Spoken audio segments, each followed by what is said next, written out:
Okay, imagine this. A book. But it's sealed up tight, like 7 seals, completely impenetrable.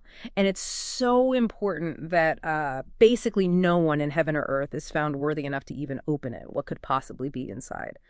Today, we're doing a deep dive into exactly that, the mysterious 7 seals from the book of Revelation.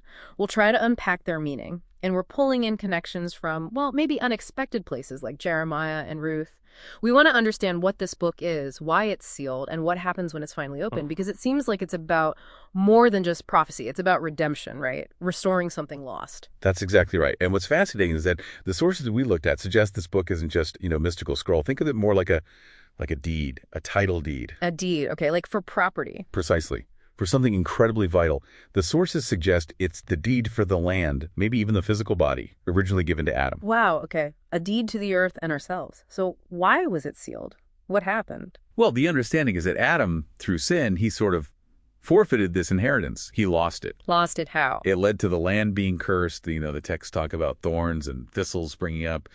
And the human body itself became subject to decay, to death, returning to dust. Right. So a broken world.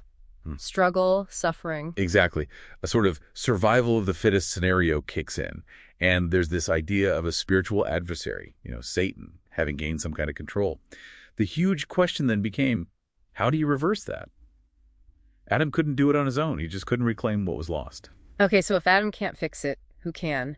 The stakes feel cosmic here. Well, this is where a really interesting ancient concept comes in, the Kinsman Redeemer. Ah, the Kinsman Redeemer. I think I remember that, like in the book of Ruth with Boaz. Exactly like Boaz and Right. Jeremiah too, buying back his cousin's field. It's this idea that a close relative, a kin, has the right and responsibility to step in and buy back lost family property. So who is the Kinsman Redeemer for Adam, for all humanity? This is the absolute core of it. The sources point directly to Jesus. By becoming human, he became Adam's kin. Making him eligible. Precisely. Uniquely qualified, actually, because he could pay the price needed for redemption. And it wasn't just money. The texts describe a price that's, well, almost unimaginable, enduring a total separation from God, a kind of death that goes way beyond physical death. Something only someone perfect without sin could possibly endure. Yes. And as Adam's kin, that connection is crucial. It's quite profound how these ancient legal ideas tie into this massive cosmic act of redemption. Okay, so he pays the price. He's the Kinsman Redeemer. What happens then when those 7 seals are finally broken? What does that unleash? Right. So the opening of the seals, according to these sources, isn't just about, say, judgment falling. It's much bigger. It signifies a complete restoration, atonement on a cosmic scale. Like hitting a reset button. Sort of, but even more comprehensive. It marks the end of a specific prophetic timeline, the 70 weeks mentioned in Daniel, for instance, ushering in an age of, well, eternal righteousness and end to suffering. And what does that look like, practically speaking? Well, you see the restoration of the body, no more decay, transformed into something incorruptible, spiritual. And the restoration of the land, a new heaven and a new earth, as the text put it. Okay, that's huge. But you mentioned something else. Something about sin itself. Yes, this is pretty mind-bending.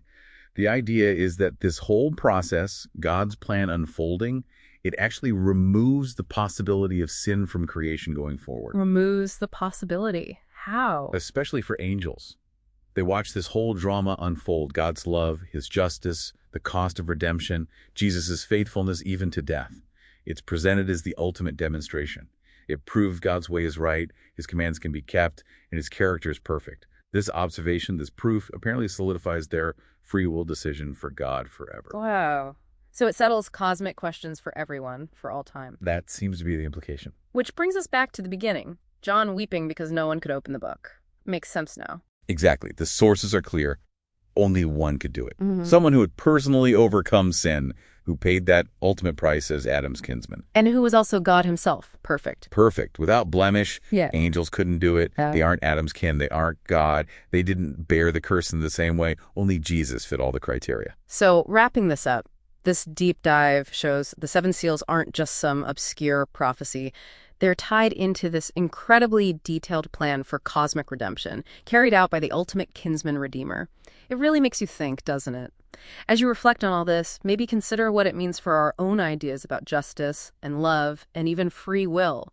What does it say when fixing things, when true redemption requires such a complete transformation of everything, settling these huge questions for eternity?